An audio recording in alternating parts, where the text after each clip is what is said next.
People 851, turn right, heading 180.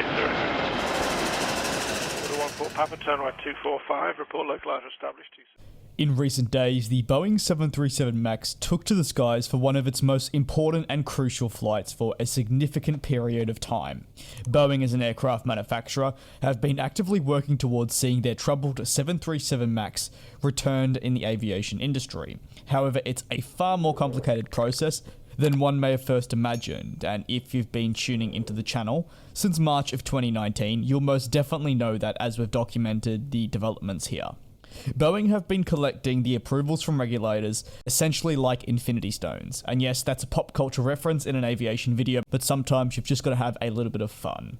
A Boeing 737 MAX 7, therefore in recent days departed out from the Boeing field located in none other than Seattle and headed right across the Pacific, a flight that also consisted of a short stopover in Honolulu. The destination in question, though it was actually headed, is Shanghai International Airport, where it is currently now conducting all the relevant simulator testing before the type can actually complete its first flight in China, something that at this current point would tentatively begin on the 11th of August, a process that would hopefully lead to the eventual approval from China to have it operate with customers, something that at the moment it does not have and is therefore impacting operators with the type in their portfolio.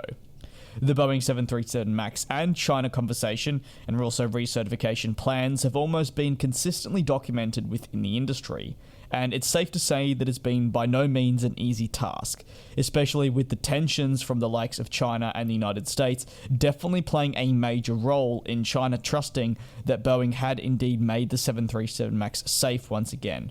On top of that, there was a host of other things, but I will not get into that, as this is simply an aviation channel.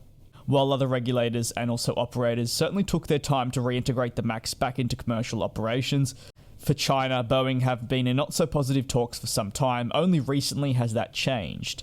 In fact, we're now approaching a year since the Federal Aviation Administration within the United States actually reapproved the 737 MAX.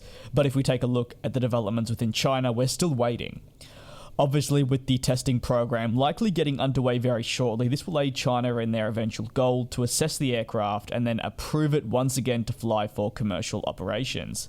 Boeing expects currently that by year's end, they'll be able to show China the changes they've made to the 737 MAX in just how the aircraft is indeed safe to fly again with passengers, and that in the past 2 years, in fact now over 2 years, they've taken the time to look through all the safety checklists, take it into account what all the regulators want to change, and try to make the 737 MAX the most perfect aircraft now for the future. However, with tensions in the past, once like I mentioned, between the United States and China putting somewhat of a dampener on previous attempts, I think we can all say that we're hopeful now that this is seeing the end of that side of things, and in the future we'll move forward to a much more positive situation with the MAX once again flying within the Chinese market. If you have any thoughts, feel free to drop it down in the comment section below, but as always, thank you so much for the continued support here on the channel. I do hope you're continuing to stay safe, take care, and I will see you tomorrow.